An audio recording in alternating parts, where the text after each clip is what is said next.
Hello everyone, good afternoon. It is Sarah Shipton here from Scrapbooking with Sarah, and I am coming live to you lovely ladies today on Friday, June 28th of 2024, a little bit later than normal for our Technique Tuesday class.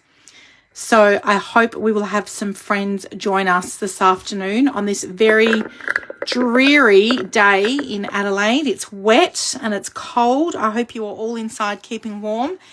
And isn't it just perfect scrapbooking weather? We've had a friend join us. Don't be afraid to say hello. I am coming live to you today on Friday instead of our Technique Tuesday class because, as many of you might know, I have been in Melbourne this weekend celebrating my birthday and spending some quality time with family, which has been absolutely wonderful.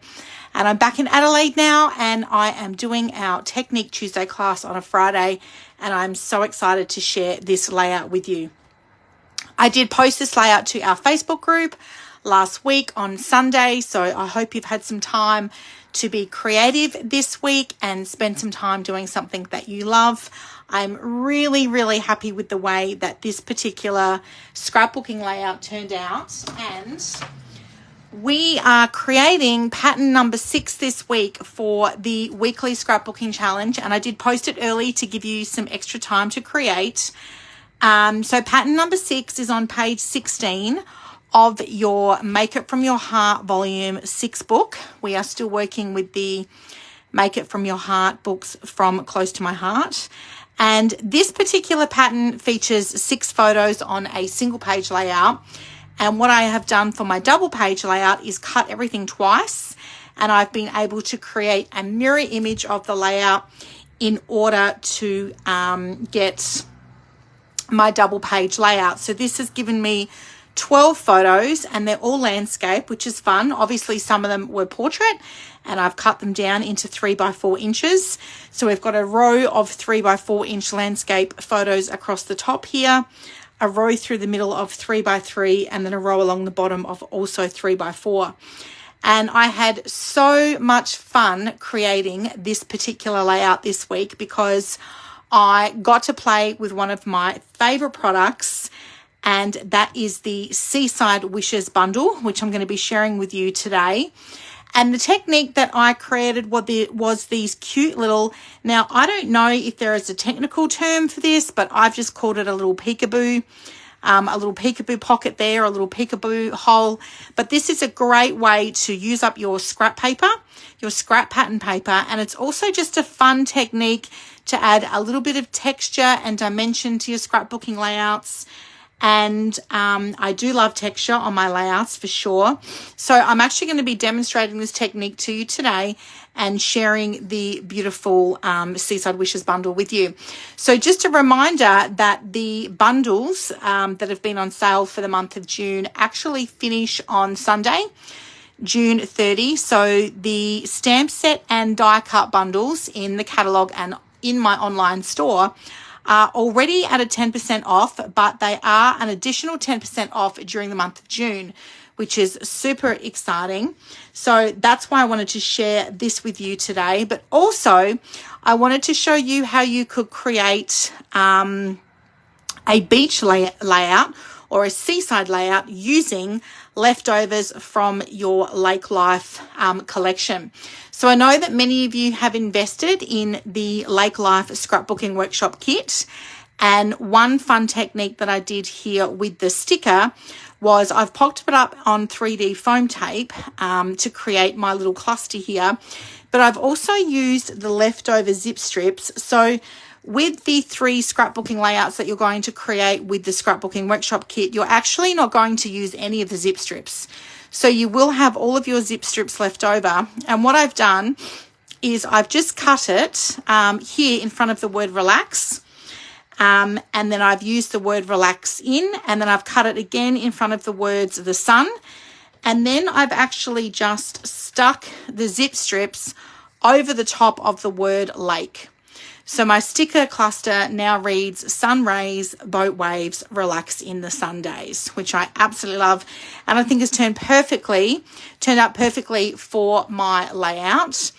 The other place I've used the stickers, so there were quite a lot of stickers left over with the Lake Life sticker sheet. You can see here I've still got another large title here. There's another title cluster here.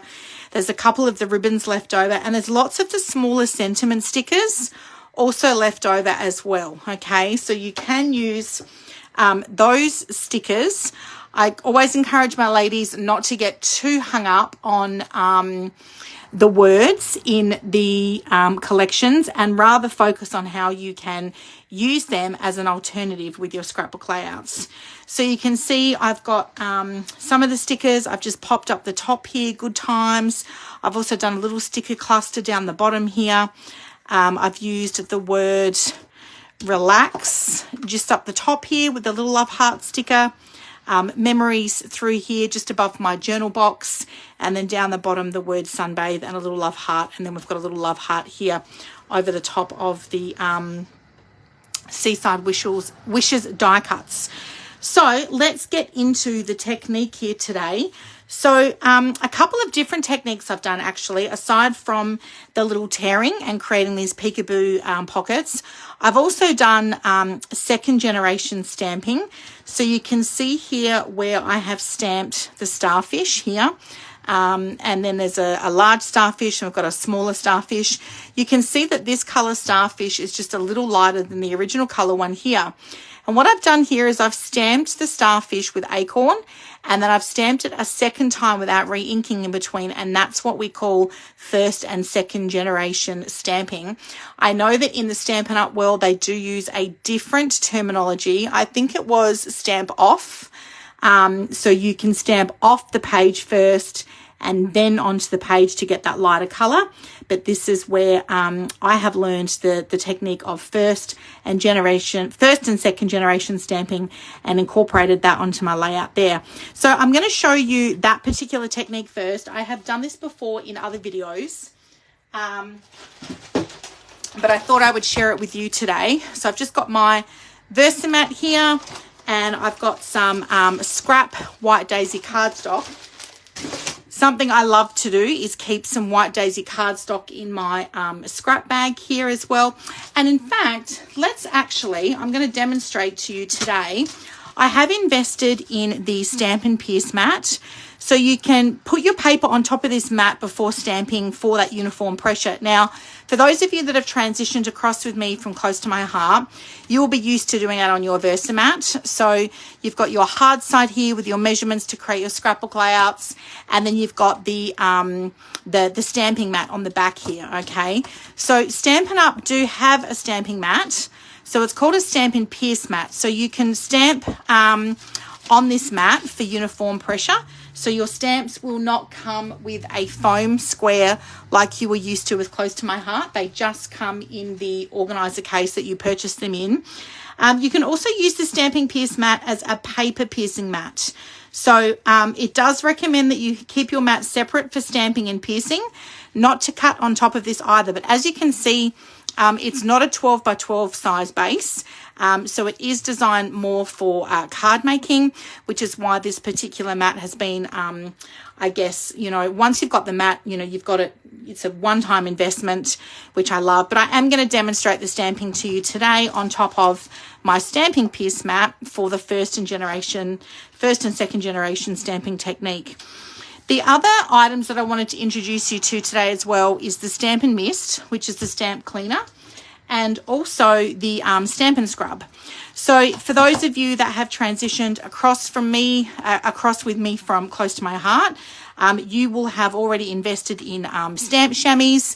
And for those of you that were with me for a very long time, Close to My Heart had their own version of a stamp scrubber and a spritz cleaner. They stopped stocking the spritz cleaner a couple of years ago, and then so for those of you that had that, you had to transition across to the stamp chamois. Stampin' Up! Do have their version of a stamp chamois, but I wanted to introduce you to the Stampin' Scrub and the Stampin' Mist today, because for those of you that are going to start out brand new with me stamping, this will be something that you will need to invest in. So the really cool thing about the Stampin' Scrub is there's actually two mats on top here, and one of them has actually got little water droplet icons in the corner, one side, and the other side has got a sunshine for drying. So what we're going to do here is just use the Stampin' Mist to spray just a couple of sprays onto the side that we're going to get wet, and then we keep this dry to clean our stamp. Okay, so I have stamped the seashell the starfish with our acorn because this coordinates with lake life. I've got my starfish already on my block. Okay, so this is the stamp set from the Seaside Wishes bundle. So this is a photopolymer stamp set, and your stamps come inside this container like so. Now, for those of you that are used to having your stamps organized on a carrier sheet, what some of my customers have done, and I left this on the carrier sheet today, what some of my customers has done is actually taken their stamp off the carrier sheet and popped them on the inside of the stamp organizer, and then put the carrier sheet back over the top as the protector. So then your stamp is actually on the sentiment, on the image that coordinates with your stamp. So you can do that should you wish to do so, if you are used to having your stamps organized in that way. What I'm going to do here is just ink up my starfish. So I'm just tapping, twisting. Now, for those of you that have already started investing in the Stampin' Up! Ink pads, you will not need to apply as much pressure with this ink pad, with those ink pads, as this one, because this one is a felt ink pad, so it is quite a hard base. You can see when I tap that up, it's actually not pressing down into the ink, whereas the Stampin' Up! Ink pads are somewhat juicier, so you don't need to apply as much pressure, okay, with the ink pad, and they're a foam base, so they are spongier as well, so you won't need to apply as much pressure into the ink when you're inking your stamp setup. So I'm just tapping, twisting, getting some ink up on that, and what I'm doing here is applying pressure onto my White Daisy cardstock once, and then I've got the original image. And then if I ink that up if I don't ink that up a second time and just apply the ink a second time without re-inking, you get that second generation image there. And this is how I have been able to create these collages here, where I've got the first generation and then the second generation like so. So what I'm going to do now is actually just run my stamp over into the wet side of the Stampin' Scrub, and then I'm going to dry that off on that side here as well. So, and you will feel there is a slight difference in the texture of the mat.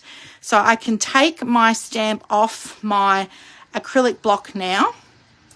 I have cleaned that and finished working with that, and I can pop that if I want to keep my stamps on the inside of my stamp carrier organizer, the little container that it comes in. I don't even really know what you call this, but your stamp sets come that way. You can take them off this plastic sheet here if you prefer to do so, and have them straight on the inside of the carrier sheet here, and then I could actually pop that over the top to keep that protected. Some of my customers are also putting their coordinating dies. So this is the bundle that's on sale at 10% off. You've got your Seaside Wishes stamp set. You've got your Seaside Wishes dies. So these are all the dies that come with that. And then you've got the Seaside Wishes hybrid embossing folder as well. So that bundle was all an additional 10% off. I have been storing the coordinating dies in the case like so, just so they're all together.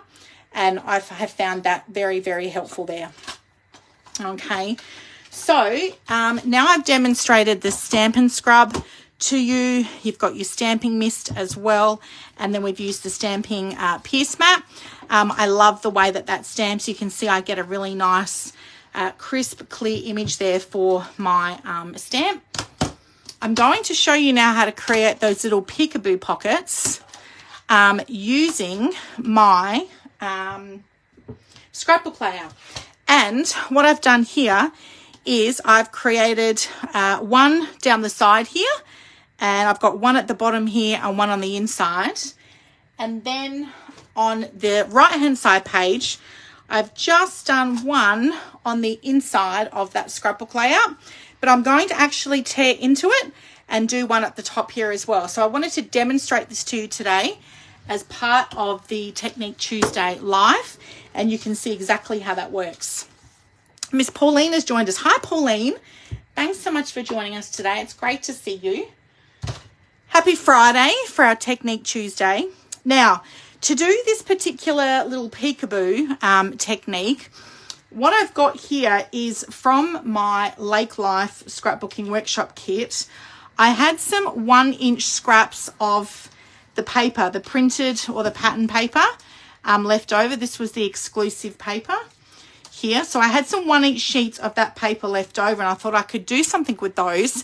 Let's make these cute little tearing pockets here. And in fact, on pages 16 and 17 of the how-to guide, they've actually done the little peekaboo pocket tearing here as well, okay, which is where I got the inspiration from to do that on my layout. And I had this pattern paper left over that I wanted to use. So what I did was I cut this down into 1-inch squares, and I want to make sure that my paper is facing the right side up, which I've just realized is different. You can see the pattern, I've got that going horizontally, and on this page here I've actually got the pattern going vertically. Whoops, I've only just noticed that, but you know what, it's not the end of the world. But to make this match on this side, I'm going to do the pattern vertically here as well. Now, because I've only got a 1-inch section here, I don't want to tear into my scrapbook layout here too much. So I've just done a little tear here, and what I'm going to do is just fold that. You can rub it between your fingers, your finger and your thumb. You just want to fold that backwards so you end up with this textured piece of paper. Just rolling that between my finger and my thumb a couple of times. You can see there, that's making it nice. And oh, I love that. Love it, love it, love it. So just tearing into that tiny little bit there. And then I've got my 1-inch square. What I'm going to do is, after I've rolled that between my thumb and forefinger there, so perfect. I've got now this triangle open piece here that I need to cover up, and that's where I'm going to cover this up with my, I'm just going to get my Versamat out, girls. I prefer to work off of my mat. Okay, so I've just rolled that bit of torn paper through my thumb and forefinger there. I'm just getting my Stampin' Seal, and I'm going to run a little bit of adhesive on either side there of where I've just torn, and my paper's going to go vertically, and I'm going to cover that now, that 1-inch square. I'm going to cover that little open triangular piece that I've just torn and rolled between my fingers. So I want to make sure that that pattern paper lines up with the edge of my base page of my scrapbook. So when I turn that over, you can see that little section there that I have just torn. Oh, and I've stuck that. Oh yeah, that's vertically. Now, what I did also do, because I've got adhesive that's run over, bigger than that 1-inch piece, I've got my scrap White Daisy cardstock here, and I just grabbed, you can see here, I've got some scrap of the paper. I'm actually just going to put some adhesive on the back here. Now, some of you are starting to invest in this Stampin' Seal adhesive, and I've used both the Stampin' Seal and also the Stampin' Seal Plus. And I'm going to be really honest with you, my preference is for the Stampin' Seal Plus. I feel that that runs cleaner. It lifts off your paper easier. I do find that after I roll that, I need to give it a slight twist just to actually stop the run of the adhesive. But it comes out in rectangular strips, whereas the Stampin' Seal is just one long bit of tape. And I find that the tape, if you don't twist the tape before you lift it up off your paper with the Stampin' Seal, it actually drags and pulls, okay? So I thought I would try the Stampin' Seal Plus, and I find that I prefer that one much nicer. So I'm just sticking that 2-inch bit of White Daisy cardstock over the top. just to hold that pattern piece of paper in place a little bit better. And you can see here, I've done that on the back of this one here as well, where I've torn the little pockets in the side. So if you think that your scrapbooking layout needs a little bit more, I don't know, pizzazz, or you want to take it from drab to fab, you want to make it look a little bit more decorative, you could certainly try that particular technique just to add a little bit more texture to your layout. So you can see here, I've just put that extra one. Oh, I'll bring that down. I've just put that extra one at the top there. And this one here, I've stuck a little starfish over the top. This one here as well, I cut out some extra starfish and I've stuck that there. I'm just going to roll that a little bit better. Looks beautiful. Okay. So that is how I've created those cute little peekaboo embellishments. I don't know if there is a particular name for them, but I think it just looks cute. And if you want to create something like that, I could probably even do another one up the top here or up there. Then you can certainly give that particular technique a try. So there I've done the first and second generation stamping. I've also done it with this cute little sand stamp as well. I did it with the dolomite stamps also. I've done a smaller dolomite and then a second one. So I guess the tip with this is with your White Daisy cardstock, I did all of my stamping on the base pages first. So I went around and just did the stamping on the outside first with the larger stamps, so the big dolomite ones. Then I put all of my photos down, and then I started piecing my die cuts into little groups or embellishment clusters, as I call them. I did the stamping of the starfish first, and then I've done the White Daisy on the White Daisy, which I think looks really crisp and clean, having the White Daisy thin cuts on top of the White Daisy cardstock. And then I've just gone around with the little sand splodge stamp, and I've just added a couple of those in extra there just to fill up that little bit of space. And I was really, really happy with the outcome of this particular scrapbooking layout. So don't forget, girls, that these particular bundles finish on Sunday. So the bundle that I've used is the Seaside Wishes. So it came with my stamp set. It came with the coordinating die cuts, and then it came with the hybrid embossing folder as well. I did do a video demonstrating this bundle a couple of weeks ago, so you'll find that further back in our scrapbooking group or on my YouTube channel. And the hybrid embossing folder comes with a coordinating thin cut as well, so you can also put your cardstock into your embossing folder and it will cut your thin cuts, so your die cuts, and emboss your cardstock at the same time as well. Okay, so be sure to check out that video on my YouTube channel and you can see that in action. I thought initially that I didn't have this working properly, but it certainly was. So thank you for your patience with me, because Stamping Up Sarah is learning lots of new things and certainly being challenged to try new products as well. So I appreciate your patience with me. Have a great weekend, everyone. I hope that you've enjoyed our Technique Tuesday class this week. Oh, Miss Kayla has joined us. Hi, Kayla. Thanks so much for joining in on my Facebook Live today. I hope you've all enjoyed my Technique Tuesday class on a Friday, and I look forward to seeing the layouts that you're creating. Stay warm this weekend, girls, and I look forward to seeing you all again next week. Have a great weekend. Bye for now.